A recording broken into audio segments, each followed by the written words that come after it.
warahmatullahi wabarakatuh. Waalaikumsalam. Alhamdulillah, asyhadu an la ilaha illallah wa asyhadu anna Muhammadan abduhu wa rasuluh sallallahu alaihi wasallam, la nabiyya ba'da.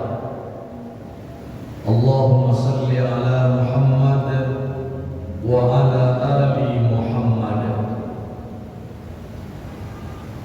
A'udzu billahi minasy syaithanir rajim. Bismillahirrahmanirrahim.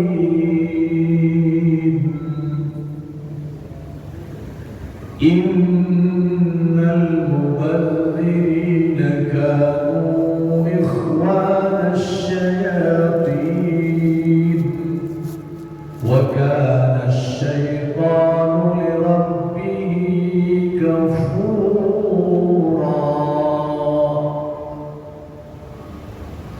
Hadirin kaum muslimin jamaah rahmatullah. Di dalam Islam, salah satu aspek yang disebut unggul ialah dalam bidang ekonomi. Salah satu kegiatan ekonomi itu adalah konsumsi. Setiap orang terlibat dengan kegiatan konsumsi. Apa itu konsumsi? Adalah memenuhi kebutuhan hidup dengan barang dan jasa. Dalam konteks konsumsi, apakah umat Islam perilaku konsumsinya sudah sesuai dengan kaidah Islam ataukah belum? Nah, karena tingkatan konsumsi di dalam Islam ada 3. Yang pertama disebut dengan daruriyah. Apa itu daruriyah? Kebutuhan. Jadi konsumsi itu kebutuhan. Apa itu daruriyah? Jika kebutuhan itu tidak terpenuhi, maka akan menimbulkan bahaya bagi orang yang bersangkutan. Dan jika terpenuhi, maka terjadilah kemaslahatan atau kebaikan bagi orang itu. Contoh, makan dan minum sehari-hari. Kalau pada pedagang umpamanya, ada seorang muslimin menyatakan pekerjaan pokoknya adalah berjualan keliling, jual tahu keliling.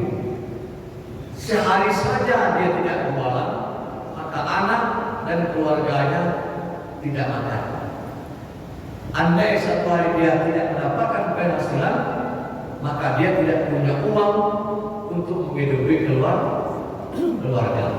Itu namanya pekerjaan dia sebagai penjual tahu keliling adalah daruriyah. Nah, maka oleh bagian uang seperti BMT, kalau ada orang begini yang membutuhkan pembiayaan, dia wajib diberikan pembiayaan. Sebab kalau tidak diberi dia pembiayaan, dibantu, maka dia akan punya pekerjaan dalam kehidupan sehari-hari.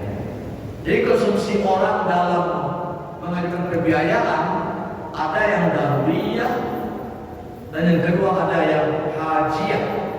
Apa itu hajiyah? Hajiyah adalah mengkonsumsi barang, mengajukan pembiayaan kepada lembaga pembiayaan untuk memenuhi kebutuhan kesenangan. Seperti dia sudah punya jam tangan, tapi ingin jam tangan yang mereknya lebih mahal. Dia sudah punya sepeda motor, tapi dia ingin sepeda motor yang lebih modern.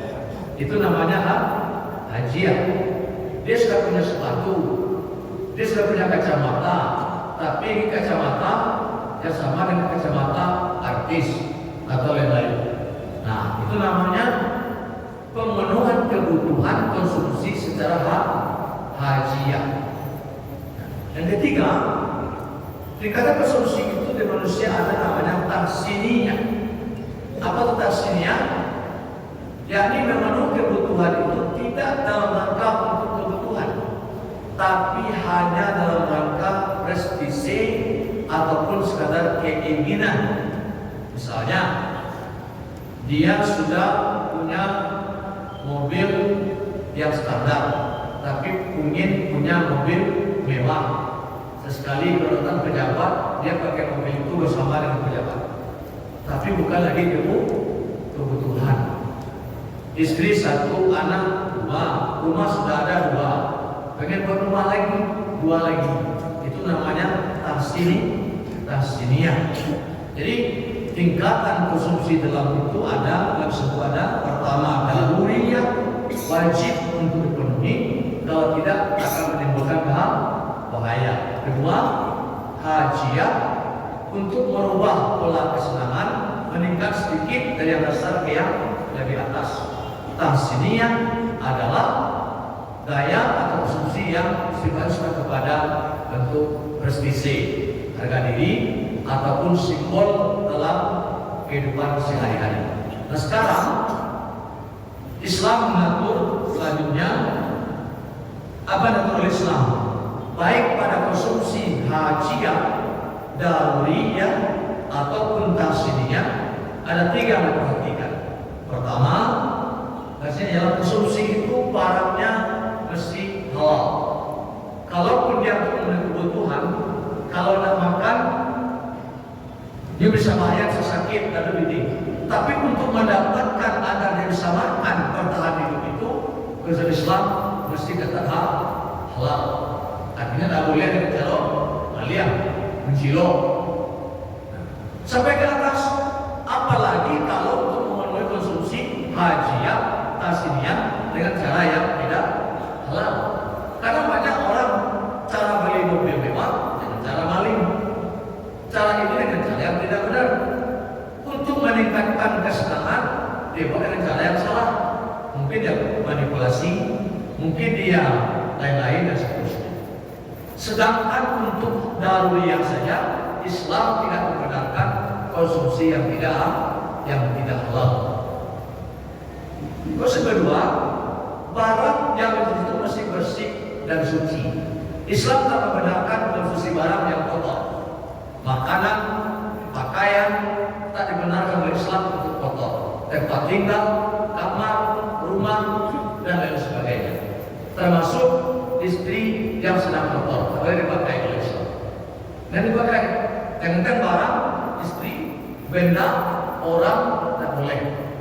Mesti suci, baru boleh dikonsumsi oleh Islam. Itu makanya bapak-bapak, kalau istri sedang haid, Islam melarang, tidak boleh digauli.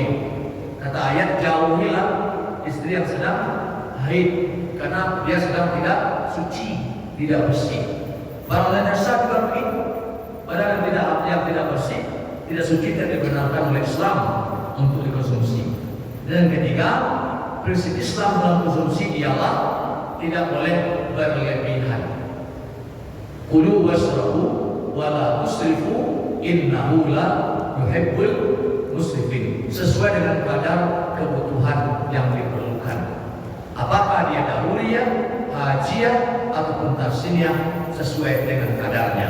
Mudah-mudahan kita senantiasa sebagai jamaah sekalian yang di pasar di mana saja, hendaklah kita melakukan konsumsi memenuhi standar-standar yang demikian. Semoga kita semua senantiasa hendaknya mentaati prinsip hukum Islam, cara konsumsi dalam Islam, agar kita menjadikan Islam sebagai agama yang unggul dan lebih baik dalam kehidupan sehari-hari. Karena bila kita mengikuti cara konsumsi Islam, kita akan lebih baik dalam daruriyah, hajiah, ataupun tahsiniyah. Semoga bermanfaat. Mohon maaf. Wabillahi taufiq wal hidayah. Wassalamualaikum warahmatullahi wabarakatuh.